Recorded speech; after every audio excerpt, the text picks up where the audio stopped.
Hi, I'm Blair Wickstrom, publisher of Florida Sportsman Magazine. In this tropical sportsman feature, we head to the west coast of Costa Rica, to a lightly populated stretch of coastline made up of several small villages, but generally referred to by anglers simply as Nosara.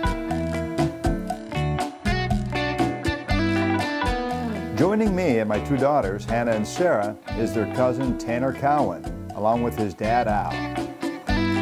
Typical of Costa Rica, we were greeted with calm seas with very little swell.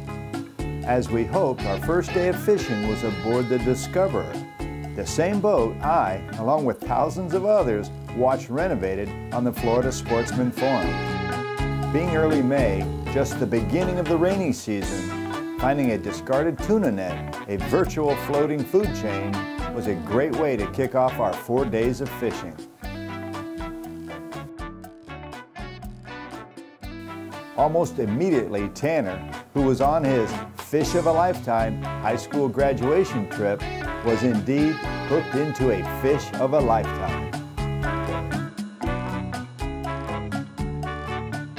Clearly, Tanner isn't going to forget this fish anytime soon.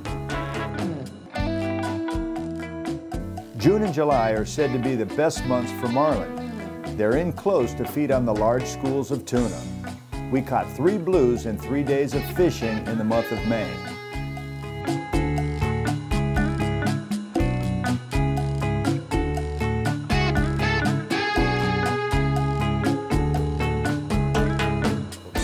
We also caught several sailfish, which you can catch year-round, but are most common in the area between March and April, when the water is clear and there's lots of bait in the water.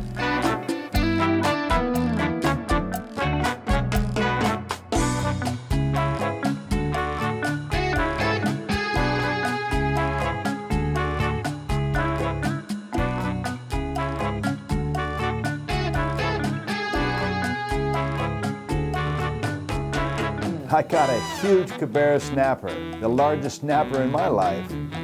Dolphin can be found year-round, but if you want to hit Dorado pay dirt, schedule a trip following the rainy season, November through February.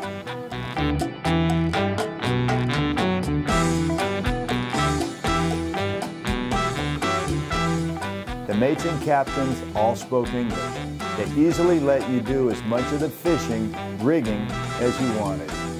From being picked up to being dropped off, everything went without a hitch.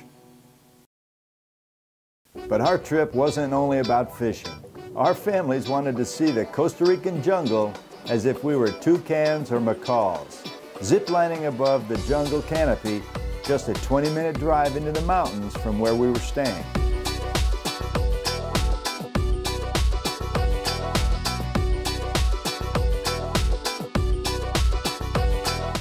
Certainly one of the favorite parts of our trip was the guided horseback tour into the mountains.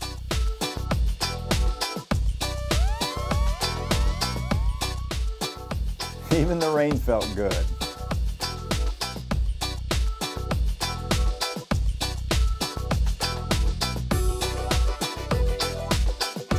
The ride's highlight was clearly visiting the authentic working family farm. A mid-ride breakfast of fruit was followed by a second stop and even more local food before heading back down. Sarah and Tanner enjoyed surfing the ever-present beach break, a short walk from our home. We were told the family feel of Nosara isn't by accident, but the result of locals and visitors working hard to keep the bounce houses, paved roads, and electric billboards in other parts of Costa Rica. It'll be a long time before we forget this stretch of the Costa Rican coast. You may want to do what we did and let Greg Sutton, owner of Fishing Nosara, arrange a trip for you.